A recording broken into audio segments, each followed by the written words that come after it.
je vous remercie.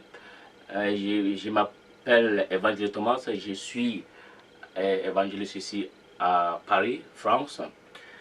Et j'ai sélectionné ce témoignage, je vous ai apporté ce témoignage des miracles, la grandeur extraordinaire de Jésus-Christ. Et ce témoignage, vraiment, c'est dans nos jours, vraiment, ça veut dire que cette verset que la Bible dit que le Seigneur est toujours de même, hier, aujourd'hui et éternellement. Je vous invite à regarder le grand accomplissement de notre Seigneur, le roi des rois, Jésus-Christ, le seul et unique. C'est lui qui était au commencement, il était déjà Dieu. Il était et il sera et il est toujours Dieu. Le Seigneur Jésus-Christ, je vous invite à écouter ce témoignage. Que Dieu vous bénisse. Very traumatic. It was not what any mom would want to hear. Carol was pregnant with her first child and had a routine ultrasound. It revealed that her daughter had excessive fluid in her brain. The one doctor I had said that she probably had an 80% chance of being mentally retarded, blind, and or deaf because of the compression of the brain while she was forming in my body. That same doctor encouraged Carol to have an abortion. She and her husband, Paul Stanzione, didn't even need to discuss it. The easiest decision was to change doctors. God's given us this child, and if He wants us to have this child, whatever the issues are, we're going to have this child. Carol carried the baby full term, and they named her Sandra. She had several physical deformities. The most noticeable was a missing left eyelid, but there were other problems. And when they started working with her eye, they also found that she also had a hole in her heart. As more and more tests were made, more and more problems would just show up. Sandra had kidney issues. We noticed that her left side was not keeping up with the right side. Her left arm was smaller, her left leg was smaller. So it was a very difficult first year. One day the doctor called and gave them more bad news. He said that if her kidneys continued to deteriorate at this rate, she would be dead within the year. I just remember hanging up the phone and had my back to the wall, and I just slid down the wall and just broke down and cried. And I had no hope. I did not have hope. I did not know where to go. I did not know what to do. My daughter needed healing, and I wanted somebody to help pray with me. And I went from church to church, and I basically got the same answers, was that God made her this way, you have to accept this. It was devastating. It was a very isolating time. Carol was flipping through channels one day and found a show she'd never watched before, The 700 Club. There's nothing impossible for God. Pat Robertson was on TV, and he started talking about a God who still heals. A God who still heals. Wow. Those are incredible words. I had not heard them in any of the churches.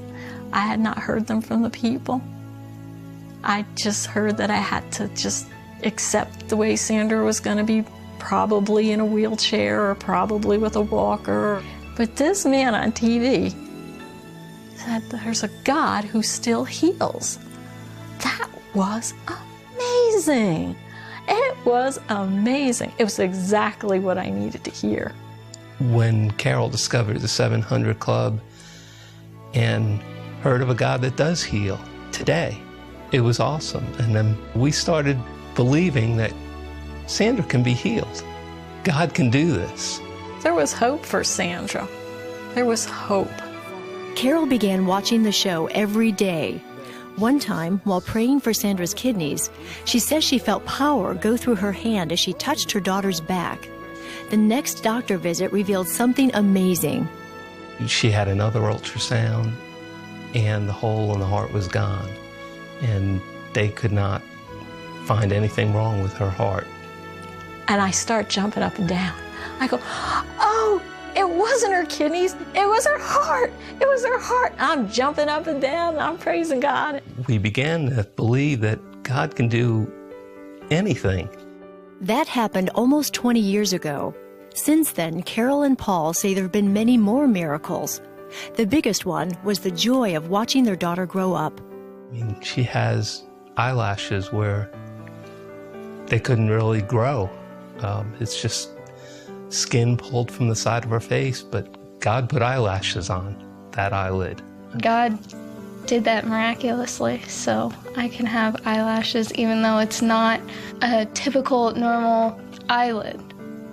The hole in her heart is gone. Her kidneys are now functioning at normal.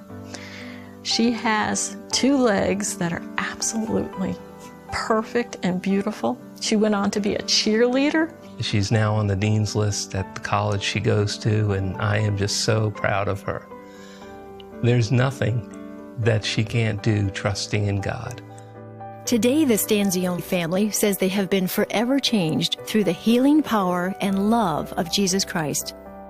The Bible says all things are possible through Christ, and I just want people to understand that they really can trust Him and focus their lives around Him, because He really is the only one that we can fully depend on and trust in. Jesus Christ is the same yesterday, today, and forever. I've seen His healing touch, I've felt His healing touch, and He does heal today. And the biggest story is, like I said, is not as the heart or the hands or the legs, it's the lives that have been changed. There is hope that you just can't get from the world or even individual religions. It's about a God who loves us, and He still is. It's very exciting.